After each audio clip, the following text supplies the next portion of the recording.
We hear the 911 call from an accused arsonist moments after investigators say she set a fire that caused more than $1 million in damage.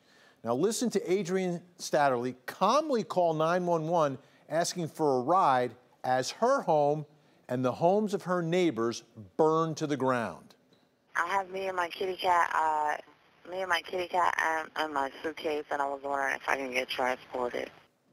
So what does $1 million of damage look like? Well, this was the neighborhood on Rosemont Court in Hiram last week, and let's take a look at what it looks like now. Investigators say Shatterly piled mattresses in the center of her living room, set them on fire. Tonight, we also get a clue on why she would do it. She was going through a nasty divorce and had just lost the house, that house that she set on fire.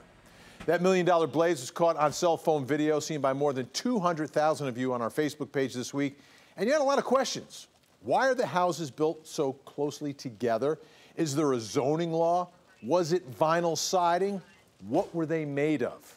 Well, tonight we sent Christy Etheridge to answer your questions about what happened and whether it could happen to you.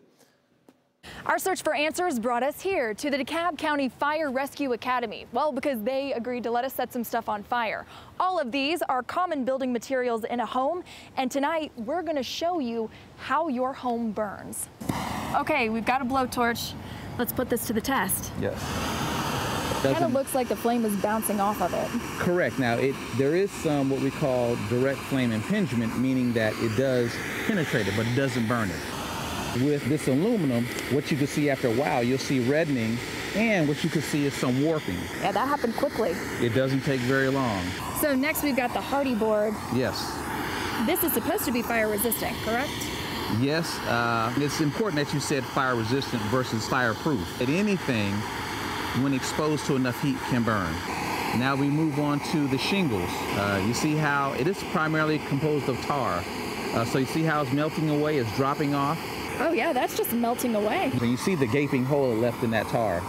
So now we're moving just to your regular plank of wood. The fire's hitting that one pretty hard, but we all expected. We know wood burns. Sure. And with this vinyl siding, it won't take very long. Oh, that's creating a lot of smoke. Imagine the entire side of someone's home that's burning with all this flame, a lot more intense than that, reaching over to the house next door. Now, why would somebody choose a vinyl home over a brick home after seeing this demo? Well, something that's beyond our control, and that could be economics. If you have a home that's 3 or 4-sided brick, it's gonna provide you that extra added protection that perhaps a vinyl siding home won't, but you're gonna pay for that as well.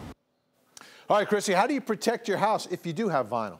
Vinny, there are 3 things you can do. One, if you have a garage, make sure you have a sprinkler system inside, and especially if you have a home above it, make sure there's sheetrock on the ceiling, fire-rated sheetrock.